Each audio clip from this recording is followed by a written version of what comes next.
Hi, this is Tim of the 1916 Company. Welcome and thanks for logging on. If you love this watch, email us, Team Mosso at the1916company.com for purchase, pricing, and availability regarding this watch. Well, here's a first for the channel from Roger W. Smith of the Isle of Man, the well-known protege of famed British watchmaker George Daniels, launched this in 2015. It is the Series 4. Now, some elements here represent an homage to Daniels, other are tribute to historical British watchmaking conventions, and still more are innovations of Roger W. Smith, so we'll cross those bridges as we come to them. The basic facts about this model, launched as you see it here in 2015, one of the most complex offerings in the series of watches made by Smith's shop.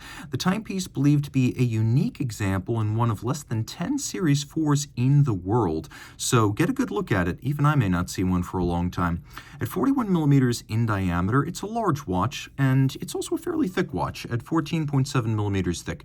Now, from lug tip to lug tip, it is 48.3 millimeters, and I measured repeatedly from several different points. It does have an idiosyncratic 19.6 millimeter lug spacing.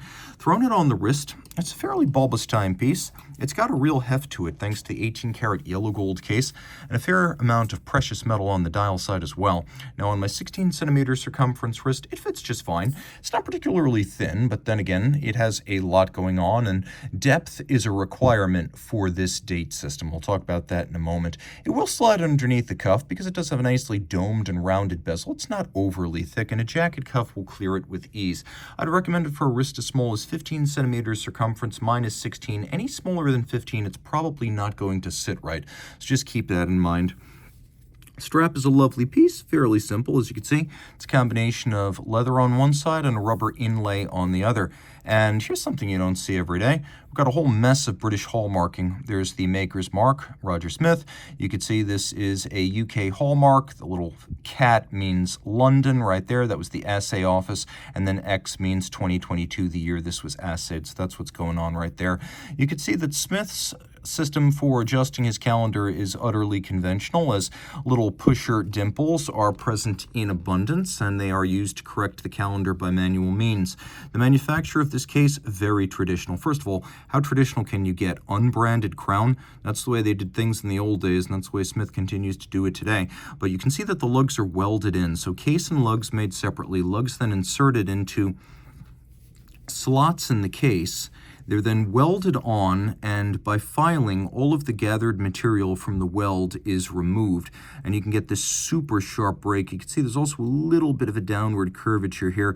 It's not a totally flat lug profile. It has a little bit of an inflection. God is in the details on this watch. Now, you can see the case is round. There's nary a straight line, really just the junction lines of the bezel case back in the mid case rolling around to the dial side. Taking a quick look, there is a dramatic domed profile to the sapphire. The dial is a multi-piece construction. Smith famous for multi-piece traditionally cut dials. As you can see, we have several gold chapter rings, a center dial with a cross-hatched basket weave, and Smith dials are always held together using screw fixtures, so a different way of making things. Most multi-piece dials are soldered together or welded. This one tends to be a screw-fixed assembly, and sometimes the screws are quite elaborately hidden. You can see a combination of lacquer fill for the numerals, a combination of cuts. It's not just the basket weave. We have a little bit of a clou de Paris, a pyramide. We have a moon phase display. We have a day, a month, and then a date system that is orbital. And you can see that it's sunken. It sits in a little trench that is circumferential. And the idea here is to pay tribute to Daniels, who believed that a watch should first and foremost be readable. No contest on that count, but that doesn't just apply to the time. That also applies to any kind of calendar display that may be present. So in order to avoid obscuring some part of the dial, time, or calendar with a lunette-style radial date, it sits below the plane of the primary dial, and then this is an instantaneous jumping system. So rather than have a dragging or scrolling display, and I'll demonstrate how this works now, Smith wanted to have a very sharp, crisp, ultra-precise snapping mechanism that would turn on the button when the day lapsed. So it is a very sharp system. And I can tell you, while some may ask, why isn't this an annual calendar? Why isn't this a perpetual calendar? It's more impressive to achieve that coordinated instantaneous skip. A perpetual's easy to do. He can do it. He has done it. But doing an instantaneous change, even at the highest level of Patek Philippe, you'll pay 6 or 7 figures for an instantaneous changing calendar. So keep in mind how special that is. Now, the watch does feature a stop seconds function, which you can see in action now. Take a good look at the fine cut of this dial. Let me stop shaking my camera here. Also take a look at the extraordinary profiling of those hands. It's like the mantle of a squid, and the hand color, which is not blue but a sort of violet brown, achieved by a shorter and more disciplined firing of the steel. That's a very difficult color to achieve, and you can see everything is symmetrical as the screws here have the same color. For traditional reasons, the aperture for the calendar has been blued. Now we're going to turn to the back, where the first thing you're going to note is that this is not the Baroque level of finish you might achieve at Grubel Forsey or Ferdinand Berthoud or Lang und Heine. This is not Romain Gaultier looking to gild the lily. George Daniels was all about functional finish. It should show that you were an accomplished watchmaker, but if you finished too far, it seemed to prove that you had less to say technically, and you were trying, in a manner of speaking, to cover up inadequacy.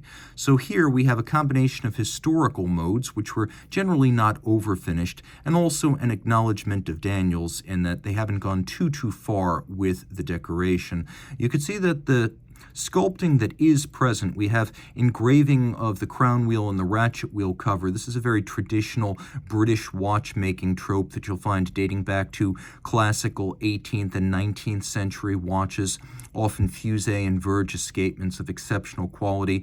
We have here on the back more obviously saturated blue tones to the fired screws, frosting across the bridges. There is no beveling to speak of here. And then we have little locating pins used to locate the balance cock. They've been polished on their head.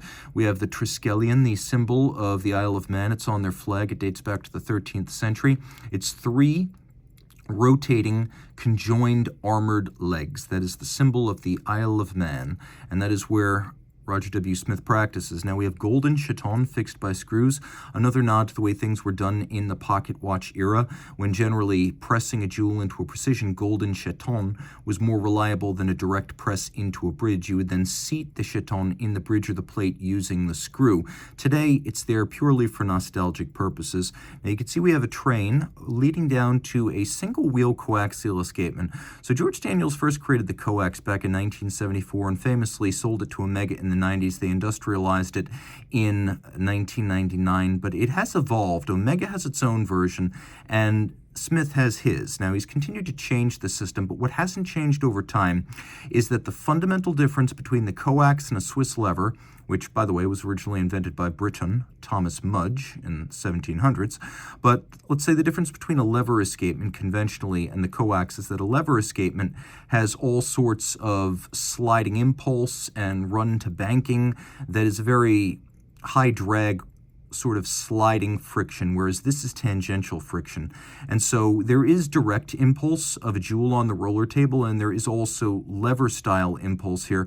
What matters is that the action between the escape wheel and the biplanar jewels of the lever, it will always be a tangential contact. So we have direct and indirect impulse, we have tangential contact, and then we have a single wheel. You can see it's larger members sticking out, but then closer to the center of the wheel there are these crenellated towers, and previously in older generations of the coaxial, those would be 2 different wheels joined coaxially. Instead, they're just coaxial impulsing surfaces.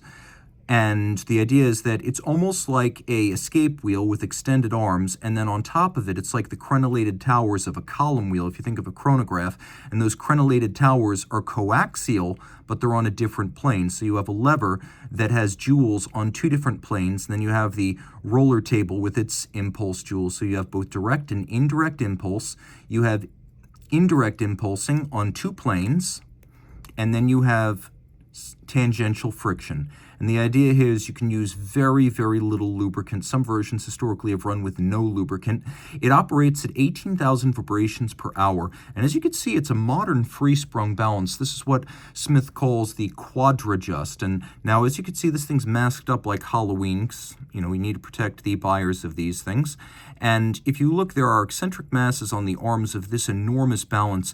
It beats away at 2.5 hertz because Smith prefers to use a low beat rate, but a massive balance. The mass of the balance and the adjustment and the attention to detail in the fabrication making this an excellent timekeeper. It doesn't use a super high beat rate or a tiny balance.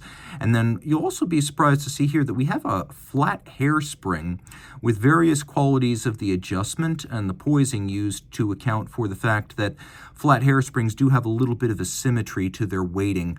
Now, also important is that the watch has a relatively short power reserve of between 36 and 40 hours, and the idea is that Smith really wants you to wind it at the same time every day to maintain isochronous running, and the mainspring profile and its torque curve are really optimized for the first 24 hours. So wind it at the same time every day. You can see there is a lovely rose gold polished bridge for the coax.